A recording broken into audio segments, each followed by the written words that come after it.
Olá, estamos dando início a mais um programa Debates Le Monde Diplomatique Brasil, uma iniciativa do jornal Le Monde Diplomatique Brasil, em parceria com a TV PUC, com o canal universitário e com a TVT, a TV dos Trabalhadores. Hoje nós vamos falar das eleições para os conselhos tutelares que ocorreram agora, né? Em todo o Brasil foram eleitos 6.100 conselhos, 30.500 conselheiros para 6.100 conselhos tutelares. Esses conselhos tutelares têm um papel fundamental que nós vamos precisar rememorar para entender o significado que teve essa eleição, como foi a disputa, que resultado nós pretendemos ter.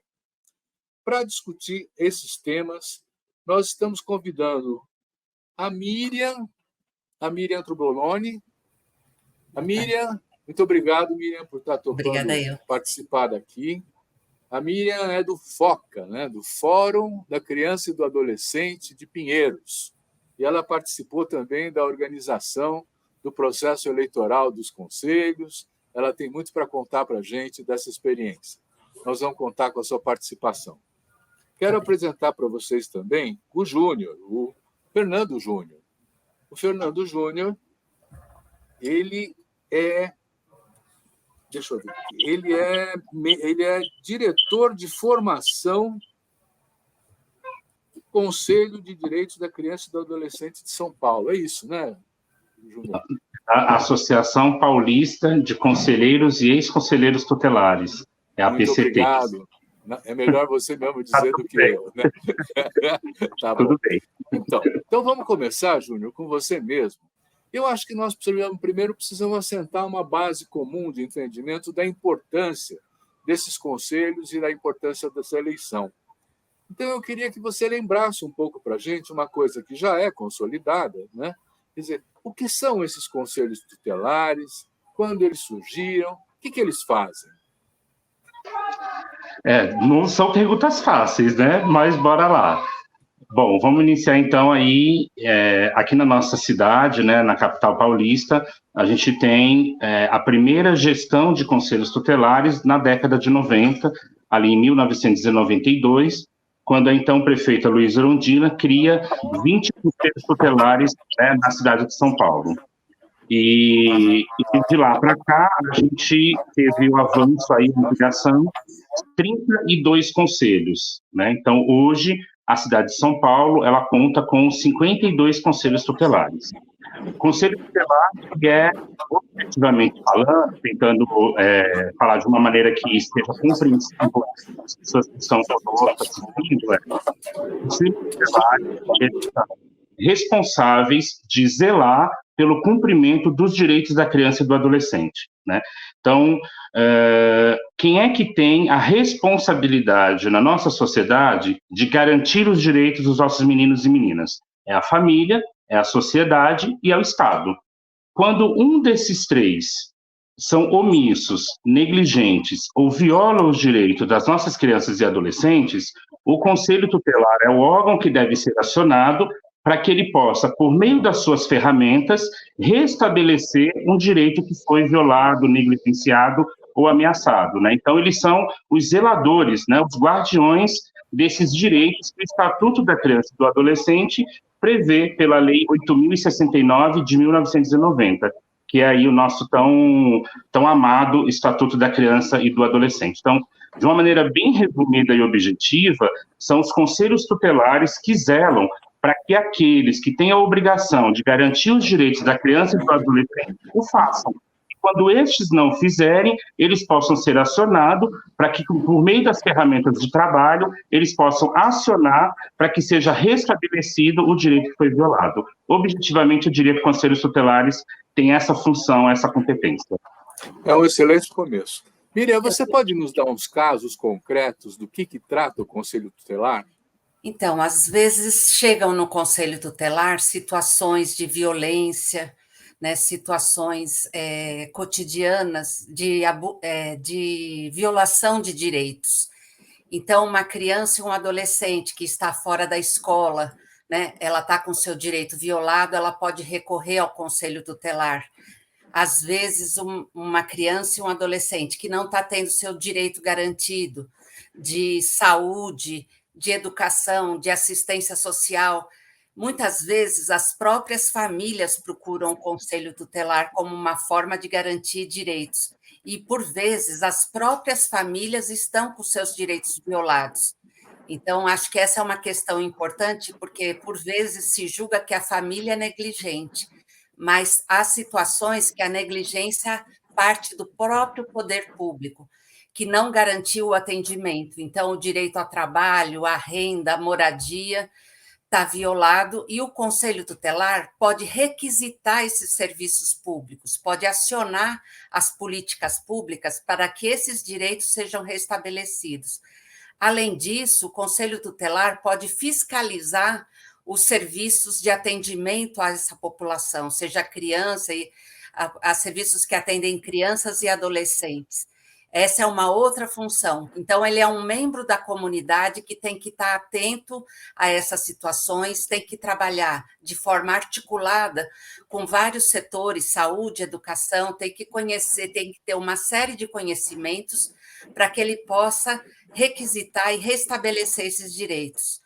Outra coisa que cabe ao Conselho Tutelar é participar do orçamento, porque se ele é um membro da comunidade, se ele está identificando quais são as violações, quais são as necessidades da população daquele local, ele tem direito e dever de participar do orçamento público e indicar, nessa época, o que precisa ser feito naquele território para que esses direitos sejam garantidos. Muito bom. Miriam, eu tô aqui seguindo a orientação e que a gente pode interromper uns aos outros. Por favor. Não, queria, a Miriam, antes desse último ponto, a Miriam tocou no item que é a fiscalização nas entidades de atendimento, né?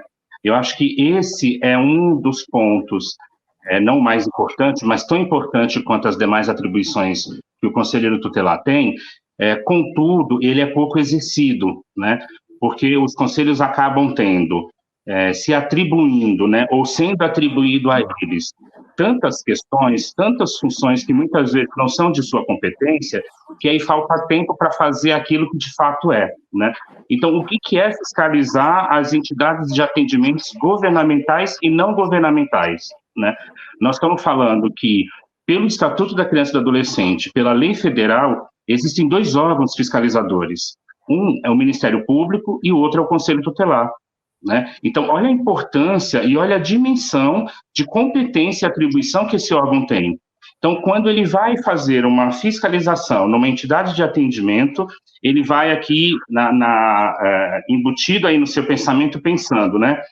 Esta organização, ou este serviço, este programa, este atendimento, ele obedece aos princípios do Estatuto da Criança e do Adolescente? Né? Então, essa é a pergunta.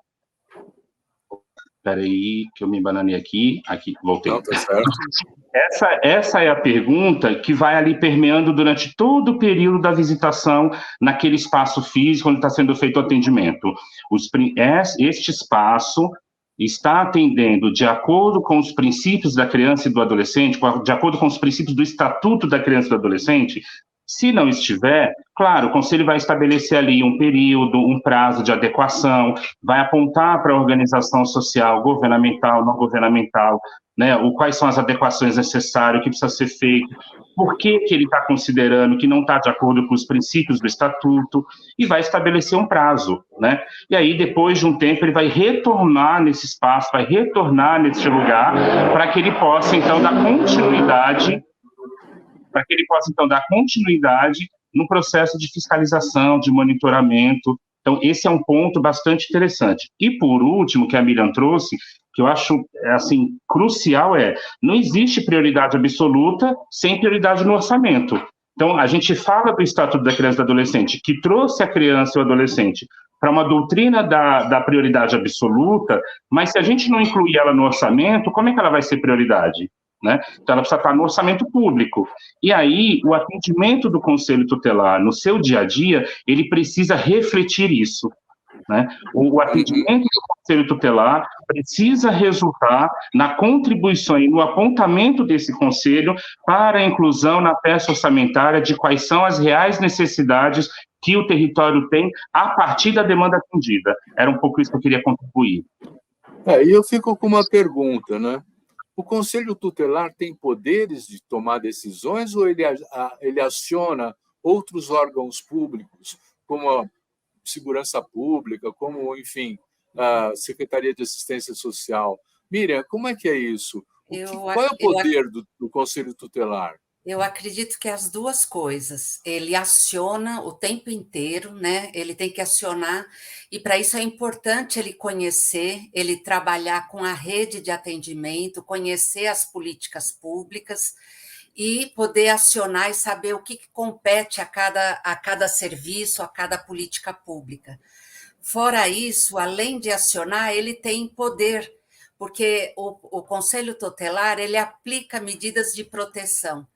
As medidas de proteção, elas têm até uma ordem no próprio estatuto, que acho que o Júnior pode descrever melhor, mas desde uma orientação, desde um encaminhamento da própria criança, da família. Então, ele vai aplicar até a última medida de proteção, que é o acolhimento em serviço de acolhimento, mas essa deve ser a última medida. Por vezes, se o conselheiro tutelar não está conhecendo o seu trabalho e a sua função, e aplica primeiro essa medida, ele pode estar violando um outro direito, o direito à convivência familiar e comunitária. Então, por isso é importante que esses conselheiros, além de serem escolhidos, de ter um conhecimento da realidade, ter o conhecimento das políticas públicas, eles tenham uma formação permanente, para que eles realmente atuem na proteção da criança, do adolescente e da família. Ele não é para dar bronca em família, ele é para orientar, restabelecer direitos daquela família, para que a família possa reassumir as suas funções de proteção também da criança. Então, essa medida de acolhimento, que a gente falava nos antigos abrigos, deve ser a última medida, e se ele aplica ela sem conhecimento, ele viola direitos. Júnior, que informação tem esses conselhos? Primeiro, nós falamos dos conselhos, vamos falar um pouco dos conselheiros. Eles são eleitos, não é isso?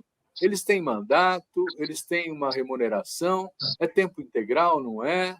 Como é que eles são formados para atuarem como conselheiros? Você que está como diretor do Centro de Formação. Os desafios são bastantes, né? A gente tem uma diversidade que ocupa a função de ser conselheiro tutelar.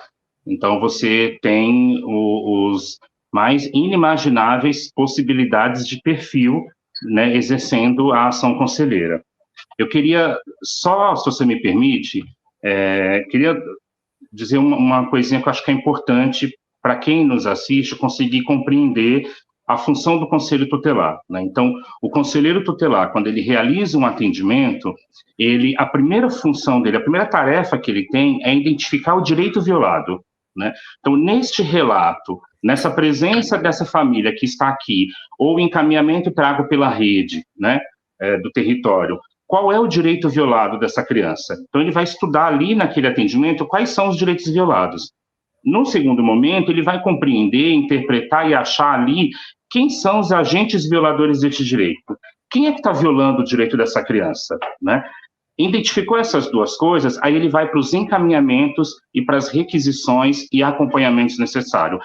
Que aí é a partir desse olhar do direito violado, do agente violador, que ele vai traçar quais são as ações de proteção que ele vai agora fazer com essa criança, com essa família que chegou até o Conselho Tutelar.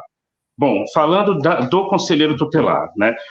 Nós temos um edital que foi quem deu toda a diretriz e o norte dessa eleição que ocorreu no último domingo, dia 1º de outubro, que ele trazia como requisito para ser candidato ao Conselho Tutelar ter maior de 21 anos de idade, ensino médio completo, comprovar a idoneidade moral por meio de documentações expedidas pela Polícia Federal, Estadual, que são os atestados, as certidões criminais e assim por diante, e comprovar a experiência de atuação na promoção, na defesa ou no atendimento aos direitos da criança e do adolescente. Então, esses são os requisitos para ser conselheiro tutelar, né? Então, essas pessoas maiores de 21 anos, que têm ensino médio concluído, mas, sobretudo, em especial, que tenham experiência comprovada no atendimento e no trabalho com crianças e adolescentes. Aí elas estão aptas a concorrerem, a divulgar dentro do seu território o que é o conselho, o que faz e por que ela está se colocando à disposição desse pleito, né, que aconteceu agora no domingo. Nós tivemos, hoje eu estava lendo, nós tivemos 70%, porque ainda não é um resultado final, é um resultado preliminar, né, da apuração, mas o resultado preliminar, porque ainda cabe recurso, ainda está no processo ainda aí ainda está no processo, né, então ainda não foi publicado a lista final dos eleitos, mas a gente tem 70% dos conselhos tutelares renovados, né? Então, dos 52 conselhos, 70% será ocupado por novos conselheiros tutelares. Apenas 30 foram reeleitos para dar continuidade a mais uma gestão, que é uma gestão de 4 anos, né? Eles exercem um mandato eletivo, eles são eleitos para ser conselheiros tutelares pelo mandato de 4 anos. Tem uma remuneração hoje, que eu acho que é importante também dizer aqui, que é o fruto de muita luta, né?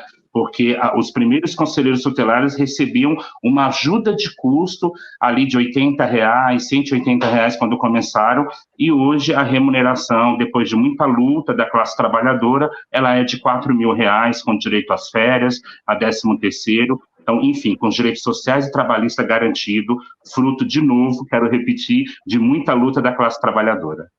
Miriam, antes de entrar na questão das eleições dos conselhos, propriamente dito, né, eu queria ainda esclarecer uma coisa. Esses conselheiros, eles têm tempo integral de dedicação? E o que eles fazem nesse tempo? Eles saem para visitar? Eles ficam de plantão? Como é que é? Sim, olha, primeiro, para voltar, esses conselheiros, eles têm que trabalhar das 8 às 17, pelo menos aqui no município de São Paulo, tem que estar à disposição num espaço público, né, que é o Conselho Tutelar. São 5 conselheiros, eles têm que trabalhar de forma articulada, a gente chama isso de um colegiado, as decisões não podem ser só de um conselheiro, eles têm que decidir coletivamente, em grupo, e eles também assumem plantão à distância. Então, eles ficam com um celular e eles podem ser acionados a partir das 5 da tarde até as 8 da manhã do dia seguinte, finais de semana, feriados. Então, é uma função muito importante que tem que estar sempre disponível, é um agente público muito importante, só que ele não pode estar sozinho. Então, às vezes, ele é acionado por uma delegacia de polícia e ele precisa de uma retaguarda de serviços públicos que também funcionem 24 horas. Isso a gente falando daqui da realidade de São Paulo, isso às vezes fica muito a desejar e daí sobrecarrega, porque o conselheiro vai para um atendimento e ele não tem uma retaguarda de serviços que precisaria para atender esse jovem, esse adolescente ou essa criança. E, fora isso, voltando na questão da formação, a formação é uma questão importante, porque ensino médio e uma experiência de 1 ano no trabalho com crianças e adolescentes não é suficiente para que ele atenda casos graves que chegam no conselho. São situações muito complexas. O que chega no conselho é aquilo que não funcionou. O poder público, ou às vezes a própria sociedade está em falha, a família está em falha com aquela situação, com o direito daquela criança e adolescente. Então, o conselheiro tutelar precisa de uma formação inicial e precisa de uma formação permanente, e às vezes até ele precisa de um cuidado, porque esse conselheiro ele vai se defrontar com relatos gravíssimos, e ele precisa de um espaço também de cuidado. Nesse sentido, uma associação e o próprio poder público precisam investir nesse profissional, nesse agente público, para que ele tenha realmente condições de fazer um bom atendimento, porque é uma função fundamental e a gente sabe como na sociedade atual e cada vez mais com as desigualdades, com o pós-pandemia, as situações são muito graves e muito complexas. Então, precisa ter um investimento na formação e o poder público, que tem essa função, tem que fazer isso desde antes da posse e depois durante todo o mandato, porque senão a gente corre o risco de ter agentes violadores de direitos e não agentes de proteção social. Então, pegando essa dica, né? Como é que é a formação dos conselheiros?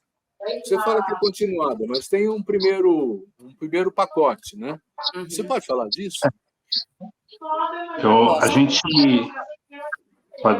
gente tem uma dívida com o segmento de conselhos tutelares, que é isso que a Miriam trouxe, a bendita da formação continuada. A atual gestão, ela, passada 3 anos, eles receberam agora em julho, salvo engano, em julho, por parte do Conselho Municipal dos Direitos da Criança e do Adolescente, que é o CMDCA de São Paulo, uma formação, né, que ocorreu ali, acho que em 4, 5 semanas. Então, após 3 anos e meio de exercício da gestão, né? Então, o que a Miriam traz, ela é, inclusive, uma resolução prevista pelo Conselho Municipal, pelo CMDCA, que é uma formação inicial para quando eles tomam posse em janeiro. Então, tomou posse em janeiro. Bom, acho que primeiro, antes tem a questão da transição, né? Então, garantir agora a transição até 10 de janeiro, um processo de transparência, de responsabilidade e ético. A partir de 10 de janeiro, eles tomam posse, então eles precisam iniciar uma formação inicial, né? Porque, embora sejam pessoas que têm experiência no atendimento com crianças e adolescentes, estar no atendimento numa organização social desenvolvendo atividades recreativas, socioeducativas e pedagógicas é uma coisa. Sentar na mesa do conselho para atender violação de abuso sexual, por exemplo, é uma outra coisa. Então, esse conselheiro precisa minimamente compreender instrumentos, orientação, papel, para que ele não incorra a ser um agente violador, como a Miriam trouxe. Após a formação inicial, você inicia uma formação continuada, porque esse conselheiro precisa entender os fluxos. Qual é o fluxo da assistência social? Qual é o fluxo da saúde? Como é que eu encaminho? Como é que eu envio uma requisição? Porque tem instrumentos próprios, né? Então, esse conselheiro precisa estar apto a fazer um atendimento afetuoso, acolhedor e fraterno com essa família que chega no conselho tutelar, mas 2 horas depois, se for o caso, ele tem que estar preparado para sentar na mesa de um juiz e defender o direito da criança e do adolescente, né? Então, olha como que se exige, ao mesmo tempo que o edital traz requisitos mínimos, na prática do dia a dia, se exige muito mais do conselheiro tutelar. Então, a formação continuada é fundamental para que a gente tenha um conselho que preste um bom serviço à comunidade. Do contrário, ele vai ser um desserviço. E aí não serve, não pode ser. Tem que ser um bom conselho, fortalecido, bem instruído, para defender, de fato, os direitos dos nossos meninos e meninas, que a cada minuto têm o seu direito violado na maior cidade desse país. Tá bom. Miriam, antes de passar para a questão das eleições, eu queria que você falasse um pouco do que é esse fórum, esse FOCA, o Fórum da Criança e do Adolescente. Ele é diferente dos conselhos tutelares, ele é uma articulação independente, né? O que faz? O fórum é um espaço de participação da sociedade civil, né? Está previsto que a sociedade tem mecanismos de participação social, então existem fóruns, aqui na cidade de São Paulo, fóruns regionais, né, porque a cidade é muito grande, e o Fórum Municipal de Defesa dos Direitos da Criança e Adolescente. São espaços abertos para toda a população participar, todo mundo que tem interesse na questão da garantia dos direitos da criança e do adolescente pode participar. Eles geralmente têm reuniões sistemáticas, abertas, participam profissionais, participam servidores públicos, moradores podem participar, moradores daquele território podem participar, além de organizações sociais, organizações da sociedade civil, e no caso do FOCA Pinheiros, a gente até chama de FOCA, Fórum da Criança e do Adolescente, a gente faz, a cada 2 meses, reunião com as próprias crianças e adolescentes, representantes das escolas públicas municipais do território de Pinheiros, dos serviços de assistência, de ONGs, e elas próprias podem escolher temas para debater as suas necessidades, e de uma forma lúdica é um espaço de participação e de formação das próprias crianças e adolescentes e de protagonismo, onde elas são escutadas, elas levantam quais são suas necessidades, seus problemas. É muito interessante. O Foca Pinheiros, em outras regiões também existe fórum com crianças, e é um espaço de grande participação. A gente mistura crianças e adolescentes, e elas juntas discutem racismo, discutem bullying, cyberbullying, levam depois de volta esses temas para suas unidades escolares, suas instituições. Então, é um mecanismo de participação e de formação cidadã. Então, é um convite que é importante ser feito, que as pessoas procurem os fóruns locais e tentem se engajar, porque o fórum é um mecanismo onde o conselho tutelar, o conselheiro também deve participar, porque ali ele fica conhecendo também quais são os serviços, quais são as comunidades, quais são as demandas da comunidade. Então, é um fórum aberto e de participação social. Muito bem. Júnior, você falou em abuso sexual, e isso me levantou uma questão. Quer dizer, o Conselho Tutelar é um órgão público, portanto, é um órgão laico, né? Mas ele tem ele é atravessado por preocupações como a questão do direito ao aborto ou não, não é? Quer dizer, como é que isso é tratado dentro do Conselho? Você tem conselheiros tutelares que defendem uma coisa, outros que defendem outra, como é que é? A gente, inclusive, acho que foi no ano passado, ano de 2022, nós tivemos um caso no Brasil, né, de uma menina que, fruto do estupro, ela estava gestante e o conselho tutelar, a conselheira tutelar, orientou a família e fez procedimentos e encaminhamentos para que ela levasse a gestação até o final e depois colocasse a criança para adoção, né? Então, na verdade, esse conselho acabou fazendo aquilo que a Miriam trouxe aqui no nosso bate-papo, né? Ele foi, ao invés de ser um garantidor do direito, ele violou o direito, né? Ele colocou uma criança numa situação de extrema violência, né? E ainda fez ela viver essa violência todos os meses, e aí, ainda bem, né, que existe justiça, que existem os mecanismos, essa conselheira foi afastada do cargo, foi suspensa, teve um procedimento de um inquérito que foi aberto para que ela pudesse sair dessas funções, porque ela tomou uma atitude ali que ultrapassava a ação conselheira, né? Então, não era competência, não era função dessa indivídua como conselheira. O que eu acho que a gente precisa compreender dentro da ação conselheira eu posso até discordar de algumas questões que chegam ao conselho tutelar, de como a família educa seus filhos, né? Então, estou citando aqui um exemplo, né? Eu acho que essa criança não tinha que estar na rua brincando, tinha que ficar dentro de casa assistindo televisão. Olha, você pode até achar alguma coisa, mas aqui dentro do espaço do conselho tutelar não é o que você acha. A gente não trabalha a ação conselheira pautada nas suas vivências de família. A gente pauta o atendimento do Conselho Tutelar a partir do que o Estatuto da Criança e do Adolescente estabelece. Aí você vai considerar o Plano Nacional de Convivência Familiar e Comunitária, né, as orientações técnicas, as portarias, os decretos, as leis. Então, o Conselho Tutelar faz a sua ação e a sua atuação pautado na lei. A força de um conselho tutelar está no seu colegiado, mas o colegiado não está acima da lei, né? Ele é regimentado por isso. Eu acho que isso é uma questão importante. Quer falar também? Fala, Miriam. É uma questão. Ele é um agente público, né? E como agente público, ele tem a responsabilidade de seguir estritamente a legislação. Então, por exemplo, nesse exemplo, não dá para um conselheiro que pode ser pessoalmente contra o aborto, não informar sobre a possibilidade do aborto legal, sobre o direito do aborto legal. Então, na ação conselheira, ele está investido ele é um agente público, de um poder público, e o que pode referendar a prática dele é a Constituição, é o Estatuto da Criança e do Adolescente, são outras legislações específicas. Então, ele tem que se pautar nisso.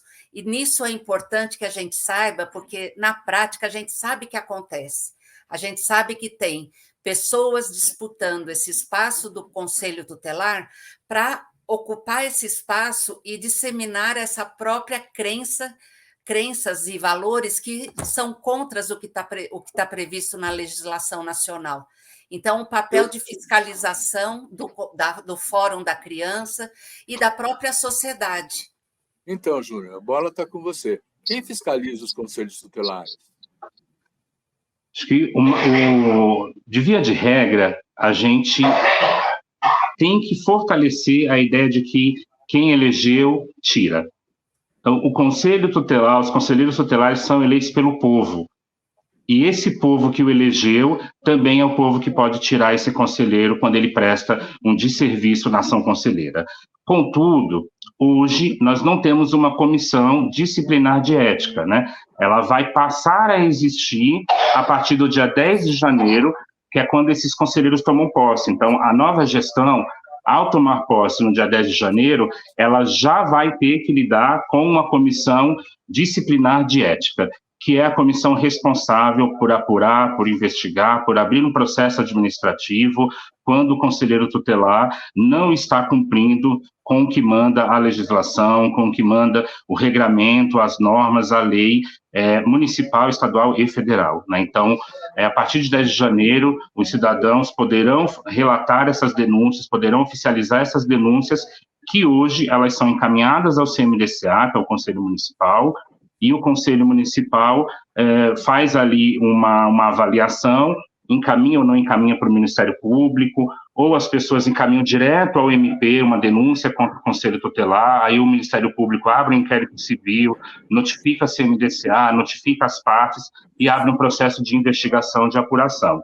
Mas a nossa lei, aprovada em julho em julho do ano passado, vai disciplinar uma comissão de ética competente e responsável para exercer essa função de investigar e apurar as condutas equivocadas e as condutas crimes que o conselheiro tutelar venha fazer durante o período do seu exercício da sua função. Muito bem. Miriam, você tocou aí o tema de que existe uma disputa na sociedade para assumir o controle desses conselhos tutelares.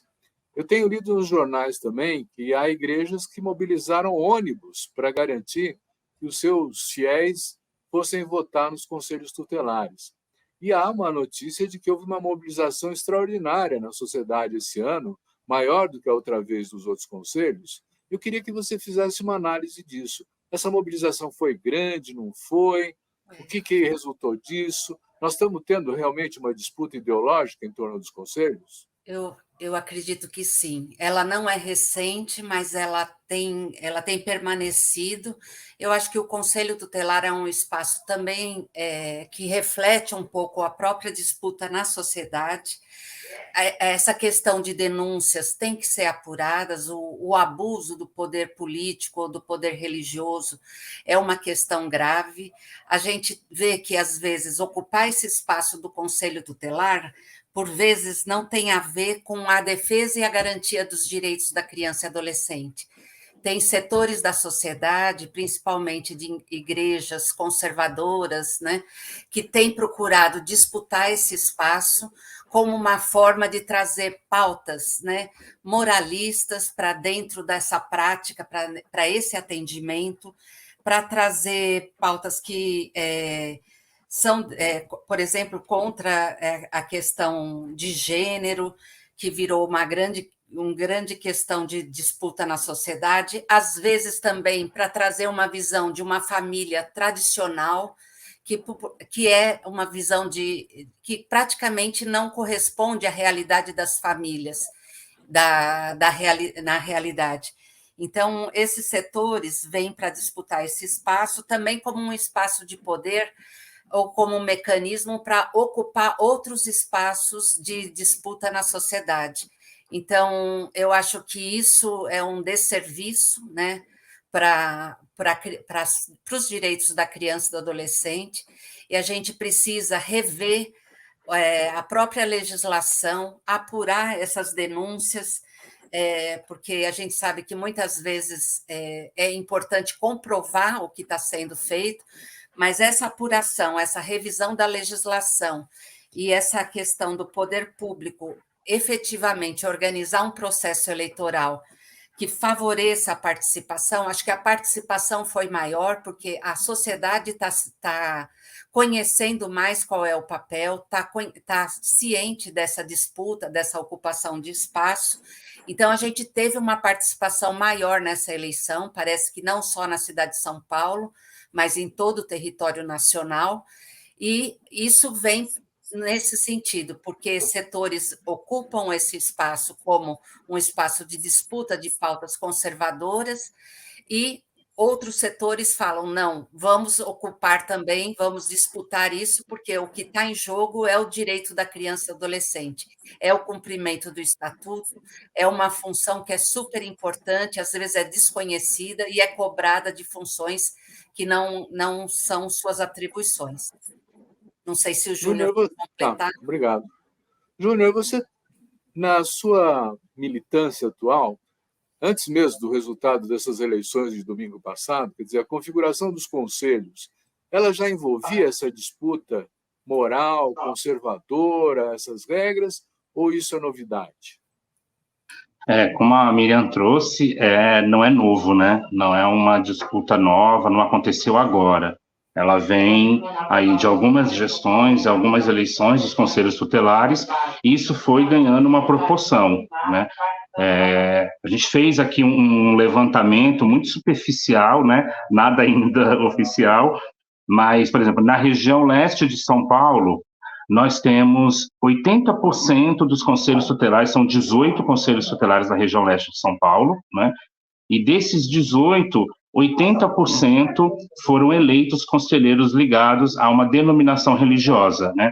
A uma instituição religiosa, eleitos por essas instituições religiosas. Então, isso nos preocupa bastante enquanto espaço de militância, né? Porque a gente fica se perguntando, o interesse dessas instituições religiosas, ela em eleger conselheiros tutelares, é colocar esses conselheiros para estar a serviço de quem, para quem e do quê?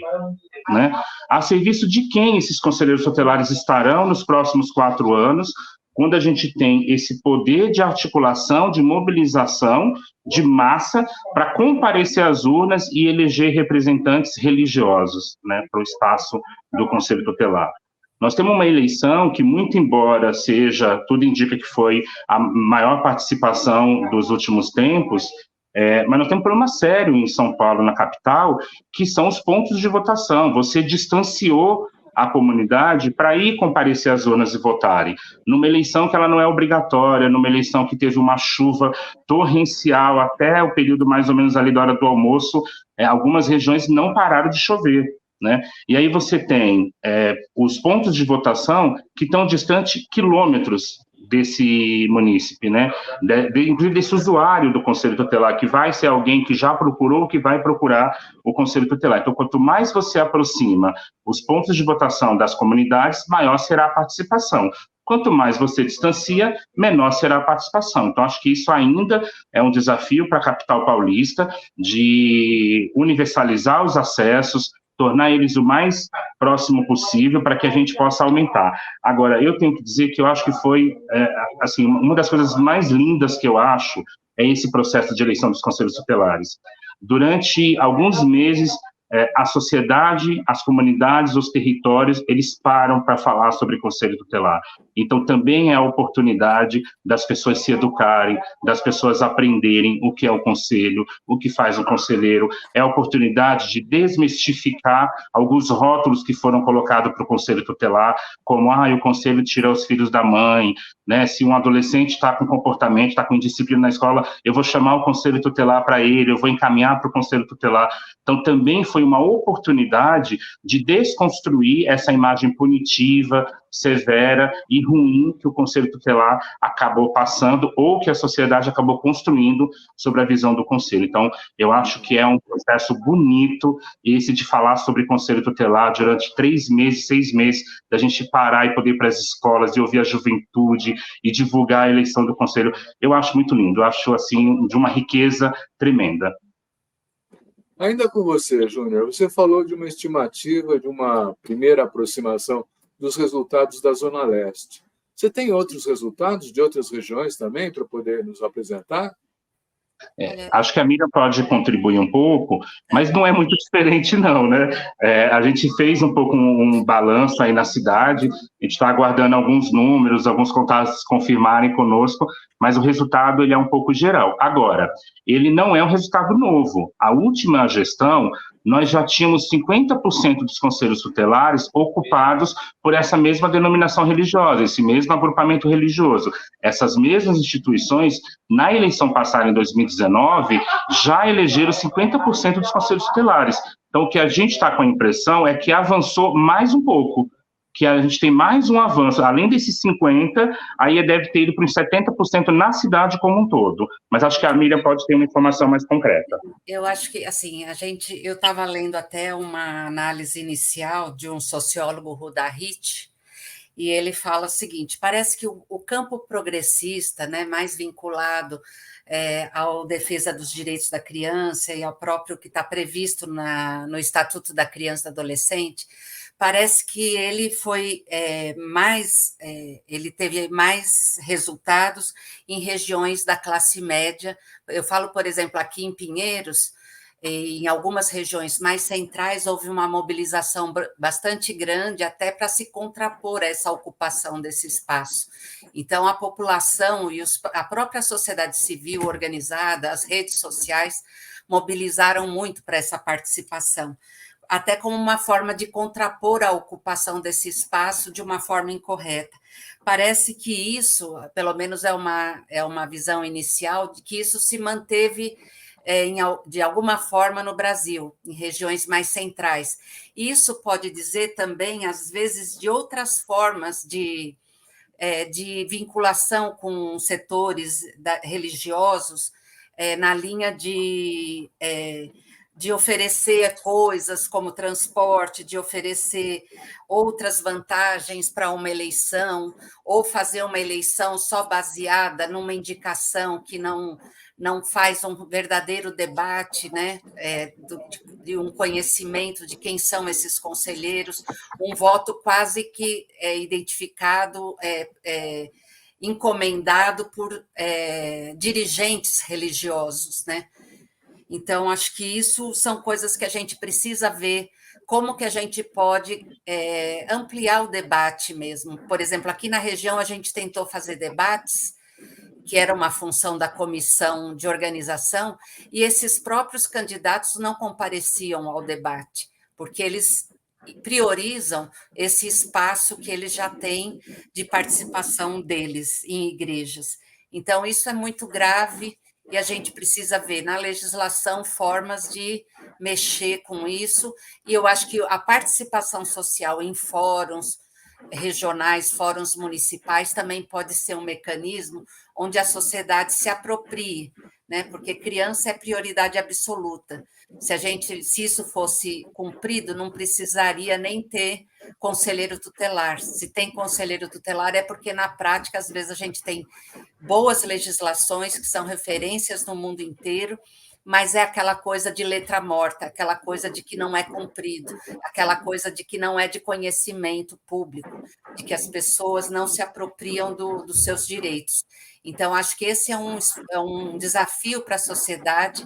Eu convoco quem estiver interessado a procurar os fóruns regionais, ajudar a organizar, restabelecer esses mecanismos, para ter bons candidatos, para já sair candidatos com mais competência, com mais compromisso, com mais experiência, e para que esses fóruns possam efetivamente apoiar candidatos com esse perfil, muito vinculado ao ECA e não aos princípios, aos conceitos, a uma pauta que não é uma pauta coerente com o que está previsto na legislação brasileira.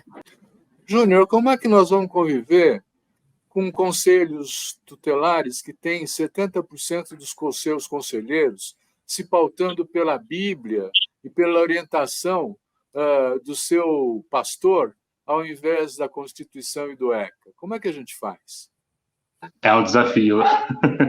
É um desafio, mas não é impossível, né?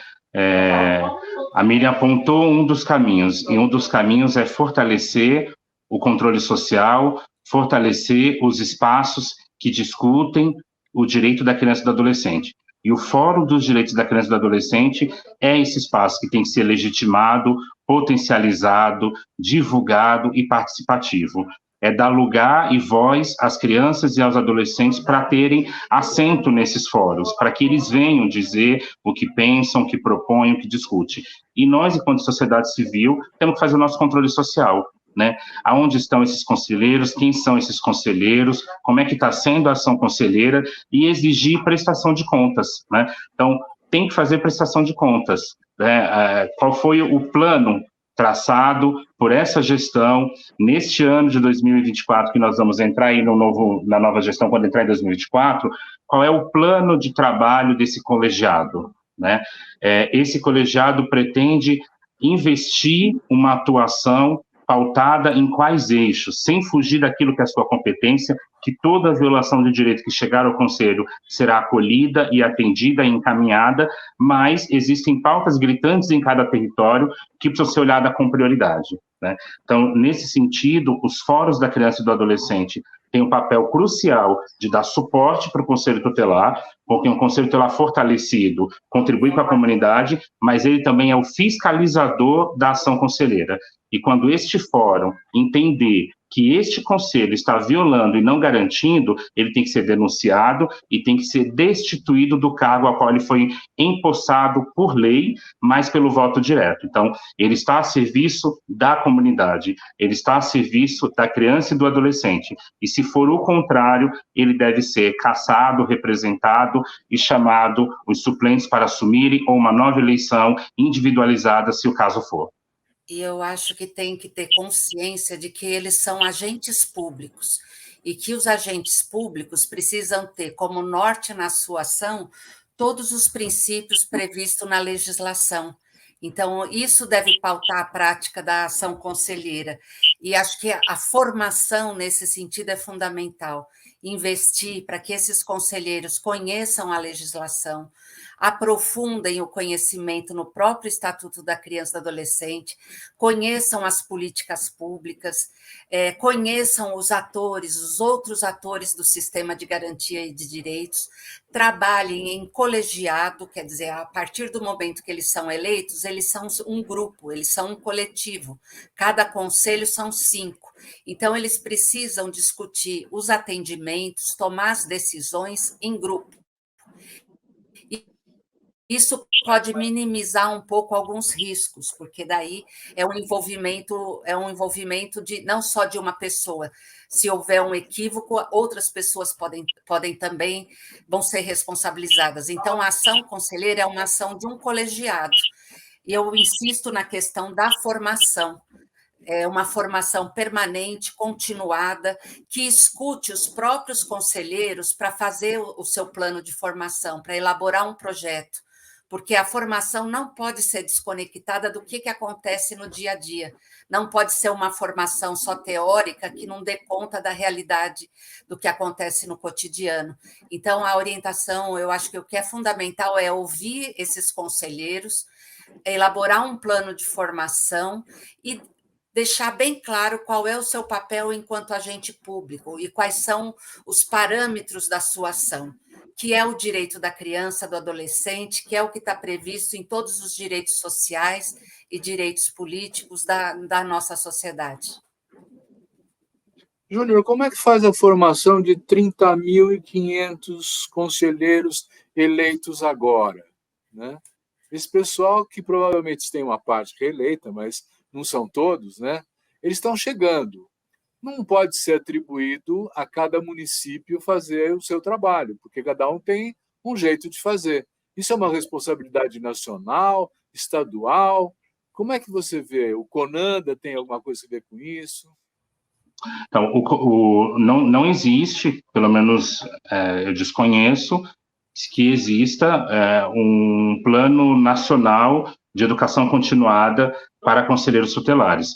O que a gente tem nas resoluções do CONANDA são diretrizes, são orientações de como os municípios podem construir esse plano de educação continuada. Então, a responsabilidade pela educação continuada dos conselheiros em exercício, ela é do Conselho Municipal dos Direitos da Criança e do Adolescente, que deve, em resolução própria, estabelecer como é que vai se dar, quais são os temas, as estratégias, a metodologia, a contratação, né, de uma empresa que tenha notório saber, que tenha know-how, que tenha competência para fazer essas formações. Então, essa é uma autonomia que os municípios possuem, de fazer o seu plano de educação continuada. O que o Conselho Nacional vai estabelecer para a gente são as diretrizes gerais que devem ser consideradas nesse processo de elaboração. Então, aqui no município, na cidade de São Paulo, o Conselho Municipal de Direitos da Criança e do Adolescente tem uma resolução aprovada, né, e que não foi executada, não foi efetivada, mas ele tem uma resolução aprovada com as diretrizes para o plano de formação continuada. E essa resolução ela foi construída com os conselheiros tutelares da atual gestão, com as organizações sociais executoras de serviços e programas do município, com gestores, né, com o poder público, então, com adolescentes. Então, ela foi um grande período, né, de coleta de informações, de coleta de contribuições para construir as diretrizes da resolução, que caberia tão só ao CMDCA, então, agora, fazer a contratação para ofertar a formação. No entanto, ela não aconteceu. Então, se a gente quer qualificar o espaço do Conselho Tutelar, é com formação contínua. Não adianta oferecer uma palestra hoje, daqui 6 meses ele participa de outra. Nós estamos falando de algo que tenha começo, meio e fim, né? De algo que ele consiga conectar com a realidade do seu atendimento, né, mas que ele também consiga ter a contextualização socioeconômica e cultural que está inserida a cada família dessa, porque senão ele vai fazer um processo de criminalização da pobreza e aquilo que deveria ser a instância última, que é o acolhimento institucional, ela vira instância primeira, né? E aí está condenado o menino e a menina a viverem institucionalizada até completar os 18 anos. Então, a formação é a saída para que a gente possa ter um conselho tutelar mais forte, mais consciente e mais entendendo aí da sua realidade nos territórios. Eu acho que esse é o caminho. Muito bom. Miriam, olha, nós estamos acabando o nosso programa, o tempo passa rápido, né? A gente tem um papo bom e aí escapa, o tempo passa rápido. Eu queria perguntar para você uma coisa, quer dizer, existem casos de expulsão de conselheiros por uma atitude contrária ao ECA ou não? E eu queria aproveitar e dar a palavra para cada um de vocês por 1 minuto, para que vocês possam dizer o que queiram no final e se despedir do nosso público. Miriam. Acho que existem situações práticas, talvez o Júnior possa detalhar melhor algumas situações, né? Eu acho que isso é possível e eu acho que pode acontecer, mas tem que ter um olhar e um cuidado também para não ter nenhum tipo de perseguição, mas também não ter uma atitude que tudo pode ser feito, né? Porque existe um certo poder e esse poder tem que ser atuado com uma responsabilidade, né? E com base legal. Eu queria dizer que, assim, a sociedade precisa entender que o Conselho Tutelar é um mecanismo fundamental. Então, estar atenta, ter uma disponibilidade para participar do processo eleitoral, pessoas que têm esse conhecimento, que têm esse compromisso com os direitos da criança e adolescente, têm que repensar e concorrer a essa função. E eu acho que a gente tem que... eu acho que tem uma questão na sociedade brasileira, e eu falo muito isso aqui na cidade de São Paulo, que a gente é muito tolerante, porque criança e adolescente, que é prioridade absoluta, estão com direitos violados, estão vivendo nas ruas, estão passando por situações de trabalho infantil, e quando acontece essa situação de trabalho infantil, você vai ver essa família está com vários direitos violados. Então, a gente precisa cuidar e proteger as famílias, restabelecer os direitos desses familiares para que eles possam, de fato, fazer a sua função de proteção das crianças e dos adolescentes. Júnior, uma palavrinha muito rápida que nós estouramos. E que o Conselho Tutelar ele possa, na próxima gestão, dia 10 de janeiro, quando tomarem posse, que cada conselheiro, ao entrar naquele conselho, vista a camisa na defesa dos direitos da criança e do adolescente. Esqueça por aquele momento os vínculos religiosos, os vínculos partidários e possa, de fato, fazer a defesa dos direitos dos nossos meninos e meninas que são violados constantemente. Quero agradecer muito a Miriam, ao Muito Júnior. obrigada também. Desejar que os nossos conselheiros próximos cuidem muito bem das nossas crianças e agradecer também a você que nos assiste, dizendo, semana que vem tem mais.